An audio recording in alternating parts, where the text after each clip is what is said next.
Welcome to the Moulding Private Practice Show, where we help healthcare practitioners in private practice keep true to their purpose and build a life of mastery by providing the knowledge, skills, and tools to bring their dreams to life. In this episode, we speak to Shelley Hall, a clinical psychologist based in KwaZulu-Natal, South Africa, about her private practice and everything private practice management related. Morning, everyone, and welcome to today's show. We've got a very special guest with us today, Shelley Hall. She's a clinical psychologist that specializes in adult and child psychotherapy, as well as brainwave recursive therapy. Looking forward to chatting to her and discovering a little bit more about what being a clinical psychologist is. Hi, Shelley. Welcome to the show. Good morning to everybody. Thank you for having me. So Shelley, could you give us just a little bit of background, for our viewers and listeners, what is a clinical psychologist? How do you guys differ from other psychologists? It's a little bit of a difficult question to answer at the moment. There has been some disagreements around scopes of practice. So it's sort of based on competency, what you've done in your training and what sort of supervision you've had. But traditionally, in the way I was trained and most people of my age group, I believe, you, as a clinical psychologist, you have to spend at least 6 months of your internship year working in a mental hospital. So our focus is mostly on actual mental illness, working in hospitals, working in private practices, with that focus on mental illnesses, if that makes sense. Yeah, it does make a little bit of sense. So when you say mental illnesses, not to your normal, bereavement counseling or so much couples counseling, but more that systemic, maybe bipolar, possibly anorexia, more of your clinical. Yes. Post-traumatic stress disorders, or when grief becomes complicated, that's mostly where our training and focus is. And we can also find ourselves working in courts as expert witnesses with those sort of issues. All right. So there is, in theory, a really big difference between a clinical psychologist and perhaps a counseling psychologist. You'd be more long-term with your patients as a clinical psychologist, one would assume, with the more intringent mental illnesses, as opposed to somebody needing a little bit of a guidance and assistance to kind of get through what they're dealing with currently. Yes, because our focus is a lot on diagnosis, conceptualizing somebody to diagnose that mental illness and then teach them the skills and work with it. Okay, so, let's be fair, being a psychologist is definitely, in whoever I've spoken to has also kind of said it's very much of a calling. So what made you decide to go into the psychological field? Pure fascination. I come from a family of teachers and I didn't quite know what I wanted to do, but I knew I didn't really want to be a teacher. So I went off to university, started doing psychology in my undergrad, and I just wanted more. And then I was fortunate enough, I applied for the master's program to be accepted into master's and then into clinical, because in those days, they took very few people into the clinical programs.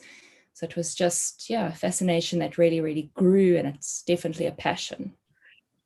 Well, that's absolutely amazing to hear that, coming from a family of everybody going into teaching, that you kind of went in that different direction. Were there any maybe role models or mentors that you maybe had in your development years that kind of pushed you towards the psychological field, or was that purely from getting to university and discovering the vast range of life out there? My life was quite impacted from a young age. I lost my father when I was about 9, just very, very suddenly. He had an aneurysm of the aorta. So it was just a sudden death that knocked all of us. And I think I wouldn't really say I've had any role models. I've always had to be quite independent from a young age. So I think that just sort of drew me to the profession, just wanting to be able to support other people who go through major traumas in their life, because it's completely life-changing. So I think it did pretty much grow from that. Yeah, it is, it's amazing how a single life event as a youngster can actually kind of direct the field that you wind up going into. I mean, I remember at a young age as well, something happened with my folks, and suddenly my sister and I were both moved out of South Africa to Zim to go and stay with family there. And, I remember kind of going, well, when I grow up, I don't ever want that to have to happen to anybody. So, you kind of try and find fields where, you're not going to ruffle any feathers. So I could definitely see how a large life event as a child kind of directs you to where you want to go as an adult, or points you into almost a direction there. So you've been in private practice now. So you're no longer working in a state facility or in your ComServe. How long have you been in private practice? It's a little bit of a story again, because I finished my training and went into private practice for a year. Because as clinical psychologists, we have to work for the government for a year, community service. So I did mine in Gwelazan Hospital, which is a local hospital. And then I was in private practice with a colleague for, I think, 2 years. And my husband and I decided we wanted out of South Africa, we wanted a different worldview. So we actually went to Jamaica based on his qualifications as a farmer. So we were over there for about almost 10 years. And then we moved back to South Africa. So we've been back for about 6 years now. So I had to start my practice over from scratch. Oh, that must have been. So, when you were in Jamaica, were you at least still able to practice in Jamaica, or did you kind of spend 10 years living on the farm? I had stamped in my passport that I was not allowed to be employed. But what I did to keep myself current is I actually joined their board, because at that stage, anybody could call themselves a psychologist or work in the field. So you can imagine the horrors we were seeing. So I joined their psychology board as their secretary for a few years. And we managed, just after I left, they managed to get it through with the government that you actually had to have specific qualifications. And then I did some voluntary work with Mustard Seed organizations, actually a Catholic organization. And I ended up teaching. I ended up teaching at a school as well. So the thing you didn't want to do is growing up, you wound up doing. Oh, well, Yes. Life's interesting. And I'm glad, because it was, it's helped me a lot, when I've got to assess children and things like that. It actually helped me quite a lot to have that teacher's perspective. Yeah, so it's been quite a journey. I can only imagine that, having that teacher's perspective definitely has to help when dealing with youngsters, because, as a teacher, you've got 20, 30, 40 kids in a class, and every one of them has their own little personality, and you've got to kind of find a way to manage them all and get them to where you need to be. So, whilst you were in Jamaica, obviously on the board, you were sitting, helping set up, rules and regulations to make sure that, not every Tom, Dick, and Harry could say, well, I can help you with your, your troubles and so on. Because that's got to be absolutely scary if somebody with no qualification is trying to guide somebody with a mental illness. And I think it's become even worse these days. You see all these little courses popping up via Facebook where you can just go and do some sort of counselling course and call yourself a counsellor. And it's really, there's a reason why we need to have the minimum of a master's degree to be able to study these things in depth. It's a massive responsibility. So I'm not quite sure why people want to just jump into it after a short course, because it's quite complicated. Yeah, and I can only imagine, if you're dealing with somebody with entrenched issues, a 6-week short course on Facebook is definitely not going to give you the experience, knowledge, or even just the know-how of how to help this person. So effectively, you could actually be causing a lot more damage. With that in mind, I would say, if somebody is in a position where they are looking for help, just to do a little bit of research and make sure that whoever you've reached out to is actually officially qualified through a university, as opposed to just some random little institute online. And you can also check if someone is registered with the Health Professions Council of South Africa, HPCSA, because a registered counsellor, psychologist should be. It's very, very important. And then obviously, you know, everyone has their own personality. And even if someone is registered, you go for 1 or 2 sessions and you see if this is somebody you can work with. And equally, the professional should be professional. And if they feel it's not working, they should tell you and then help you to find someone who is more suited to your needs. The relationship is so, so important. Yeah, because it's not a short-term thing, and you've got to build and develop trust. I mean, you're not, you know, if somebody's battling with something, you're not going to open up to somebody you feel uncomfortable with, or maybe, you know, so yeah, that does make a lot of sense that, you know, feel the situation out. And if you don't feel comfortable, you know, find somebody that you might feel a little bit more comfortable with and actually say so that, yeah. Okay, so coming back to South Africa after being in Jamaica and having to rebuild again, were there any challenges that you kind of faced having to literally start from ground up again? Yes, it was quite difficult, you know, trying to get my head back around things like medical aids and ICD-10 codes. And just getting your name out again was quite hard. I can remember I printed a bunch of business cards and I went around to all the doctors and very few referrals came in. So it's been very, very much realizing it's actually word of mouth and having good collegial relationships and just running a business, because that's something that our training does not cover. And essentially, you're actually running a small business. So all of these things kind of thrown at me and trying to figure out the best ways, the most cost-efficient ways of running things and finding an office space and all of that. But it's been really exciting. I've really enjoyed it. I must admit, I love the fact that you actually mentioned that, you know, when you go into private practice, you are actually running a small business. You know, the amount of people we speak to that go, well, you know, I'm a therapist. Okay, but you work for yourself. Yes, but I'm just a therapist. And you kind of got to go, okay, but there's this whole business that you have to run. There's, you know, depending on the size of it, there's staff, there's legal things you got to consider, there's financials, there's tax, there's exactly. And, you know, it's amazing just from our perspective when you realize that in all the years studying, there's not even one course or one module in university to prepare practitioners for one day you might want to go into private practice. So here's, you know, basic business understanding. So yeah, I find it's a big step for somebody going into private practice. And I think it's very important that you do know that it's running a business. And, you know, with that in mind, I mean, there's a lot of administrative things that you need to manage when running a business. Do you have an assistant helping you, or did you eventually get in an assistant when you started your practice?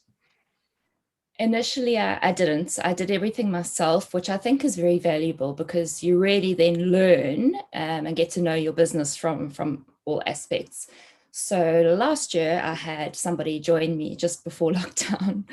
I took on a lovely young lady who had no experience at all, and she's had to learn all the ropes with me, and we're slowly getting there. And that's been a big help because I do also have 2 young girls of my own. So it's just not having to come home in the evening and still have to do your billing and follow up with the business side of things. It's so nice. Yeah, look, definitely. It's one of the things that we've had a lot of conversations with people about, you know, where a lot of practitioners have actually said, you know, had they had someone or something to help them starting out, it would have been really, really great. And that the ideal would be to get to the point where they have 1, maybe 2 assistants, because it means that when you finish at the end of the day, you can actually go home and spend time with the family instead of going home, rushing through bath time, bedtime, dinner time, and then still having to invoice. I mean, I'll never forget, we brought on a client and she actually said, you know, the biggest reason she signed up for the managed service was because she was invoicing and doing her admin at 11:30 at night, you know, after waking up, getting kids, you know, ready for school, getting kids to school, working for 8 hours, coming home, making dinner, trying to spend time with family, 11:30 hours, shame, you know. And you could actually see that relief of going, okay, I have somebody who can do some of this, which means when I get home, I can actually spend time with my family, you know, and I can switch work off. And I think that's so important. It's a big thing. And also, we can't answer our phone when we're with a client. Yeah. Some people don't seem to understand that. They get quite irate. So it's lovely to have somebody who can do all of those things. Or if you're in a Zoom session and somebody can't get on, that your receptionist can assist you with that. Yeah, no, I mean, it's those small things that you don't think about when you begin. And as you go, you know, all those little small things just start making life seem so much more difficult. All right. So if somebody was, if somebody was in a position where they were feeling a little bit down or so on, when would be, in your opinion, the time to start actually reaching out to a clinical psychologist? You know, at what point, at some point, people start thinking, you know, maybe I need to speak to somebody. More often than not, though, I find that people tend to reach out when the wheels have fallen off the bus. You know, when would you kind of start suggesting that a person maybe takes that first step to go and maybe I just need to chat to somebody? You're so right. Often people come when things are very, very broken and it's much harder to fix. You know, we're not all happy all the time. That's impossible. We do all go through moments of sadness. When a trauma, something happens, whether it's a loss or something like a hijacking, you do expect a few nights of disturbed sleep, feeling unsafe. All of that is normal. But when things start to persist, like if you've had a sad mood or if you had a trauma and those symptoms are increasing after, say, 2 weeks, then it's worthwhile just checking in. Even if it's just for one session, just to find out what can I expect, how should this progress, what are some things I can try to see if I can relieve these symptoms on my own. It's usually a good idea if you've been trying for 2 weeks and things are just not getting any better. And of course, the minute you start feeling, I actually don't want to be here anymore. I wouldn't mind if tomorrow morning I just didn't wake up. That's a massive red flag. Then you know. Then I wouldn't even wait the 2 weeks. Then you know you need to really try and see somebody quite urgently. It's definitely, I agree with you there. If you are feeling that I just can't carry on anymore, or I actually wouldn't mind if I reach out, you know, even if it is just for 1 or 2 sessions, just to kind of assist, you know. I think so many people tend to think, you know, if I start seeing a therapist, it's going to be years in therapy. Is that necessarily the case? Or, you know, could it be 5 or 6 sessions and maybe every now and then just a maintenance visit, you know, a pop in and... Yes, I think most psychologists, we don't want to keep our patients sick, trapped in therapy forever. We're all very, very aware of financial constraints. So most of us, when you come for the first time, we're going to sit there. People always go, why must I go back into the history? But we must, because we like to conceptualize. We like to see where you've come from, where you are at the moment, get a really good concept of what you're needing. So we can say to you, and it's very hard to say whether it's going to be 2 sessions, 10 sessions, because things can organically kind of come out in therapy. But generally, we want to keep you there, get you well again as quickly as possible, give you the skills so you can get on with it. If we need to refer you to a psychiatrist, we're not allowed to prescribe for some medication if we feel there's a diagnosis and a reason, or to a neurologist if we feel there could be an underlying condition causing something. But our aim is to get you well again, to get you back out there. We don't want to have you lying on the couch for years and years and years if possible.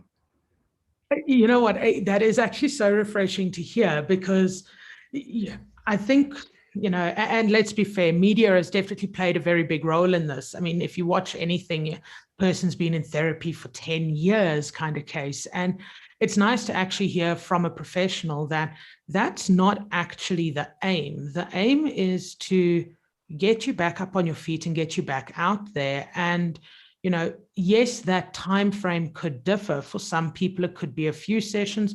For some people, it could be a bit longer. But the goal is to get you back out there where you're not sitting on the couch for an hour a week, every week for 10 years, but where, you have that safe space that if something goes wrong, that you can at least come back. Yes. I think we should also just qualify that, you know, if you had something like a bipolar disorder or a really, really severe depression, then it might be that you would be checking in more often. And then we do start spacing it out so that you are coming, like, say, once a month, and then every 3 months, and then every 6 months. And with those sort of disorders, you do kind of go backwards and forwards, especially if you're not well maintained on your medications. Then you might need to come for a period of more intensive therapy again. But generally, that is the aim, to try and get somebody stable, to give them the skills so they rely on us less and less and less and less. Yeah, so, but that's actually an amazing point. Even somebody with something like bipolar, is that ultimately you guys want to reach a point where it's being maintained, and, you know, you be able to split those sessions out a little bit more, but are there in case there is a manic dip or a depressive dip, and you need to have those, you know, a few more intensive sessions, and then you start spacing. So although you might be seeing a therapist for years, it's not necessarily I'm seeing somebody twice a week, every week for the rest of my life. There is those times where, you know, I'm checking in once every couple of months on, you know, this is where I am, this is how I'm doing. You know, so I think that's very important for people to understand that, yes, you might have an illness that could take, it's lifelong. And every now and then you are going to need some sort of maintenance, but that doesn't mean that it's daily, weekly, or monthly maintenance. It could just be that, you know, you need to stop in every now and then, but you are going to have times where you're going to need that really intensive maintenance just to balance you back out again. Yes. And I think people can understand it if you're talking about diabetes or HIV. You know, then people seem to understand it, but that is really a similar kind of thing. Sometimes the medications or things don't go right, so you need to come back for a little bit more. That's how it should be. I think that's how it should be with most things, you know, that you do have that follow-up, that check-in, that, you know, how things going. You know, even in your work life, you tend to have those. I mean, that's what performance review meetings are, and one-to-ones with team leaders. It's just that check-in, that how you doing? Okay, cool. Everything's hundreds. We carry on. Or there's a bit of a problem here. Let's meet again next week and just see where we're going. Yes. Anything else that you would like to let people know from a clinical psychologist's perspective? I think just on that point, I actually wrote an article on my LinkedIn profile a little while ago, is people tend to come when they are in crisis. And I find it quite interesting. You know, we want to exercise, we want to do mindfulness, we want to do all of these things. And then people will say, oh, you know, I'm writing exams, or I'm so pressurized at the moment, I can't come to the exercise class, or I can't make my therapy this month. And that's really interesting. Why would you drop the healthy habits that are maintaining your physical and mental health when you're under more stress? That is when we should actually increase those habits, really, not decrease them. And I think that's something I'd really like everybody to think about. Yeah, you know, that's actually so true. And I'm just thinking about it now because I'm definitely guilty of that. You know, if I've got a big deadline looming or so on, then, you know, I cancel the gym for the week. And I must admit that, you know, I feel really bad, you know, when I go back, because it's a slog to get dressed and go to the gym. But I always feel better when I walk out of the gym. And yeah, that's an interesting point. I mean, why give up the 45 minutes at the gym? I mean, how much difference is that actually going to make? You know, but maybe take an extra day at the gym just to kind of get that endorphin release to push through the pressure. That's a really, really interesting thing. You know, we give up the healthy and we revert to the, you know, I've had a bad day, let me go and have a beer, instead of, you know, I've had a bad day, let me go to the gym. Put down the running shoes to increase your stress time. Doesn't make sense, but we all tend to do that. Yeah, it's human nature. So just on that note, guys, yeah, when you are in a pressure situation or so on, rather than giving up the healthy, maybe just increase it a little bit to help release the endorphins needed to just get through that pressurized time. And yeah, if you are seeing a therapist, don't cancel an appointment because you've got a deadline. You know, maybe move the appointment earlier or add in an additional appointment and bounce some ideas, but don't put your health on the back burner for something else. Oh, that, Shelley, it was absolutely amazing to just get to understand a little bit more about being a clinical psychologist and some of the adventures you've been on in your role as a clinical psychologist. I mean, that's absolutely phenomenal. I don't know too many people who have made the move to Jamaica, but just to understand a little bit more about how that worked was phenomenal. Thank you. Yeah, it was a real adventure. It's fantastic to leave your country and see it through a different set of eyes as well. I'm very glad we did come back. It's actually an interesting one. You know, I hear that so often from people who have come back, is that it was amazing to go, but, you know, coming home was just so much more amazing. Home. You just appreciate it more, you know, so it's always nice to know that for whatever good and bad there is out there, you know, at the end of the day, home is home. It really is. Hey everyone, thanks for listening. As always, stay tuned and we'll speak to you in the next episode.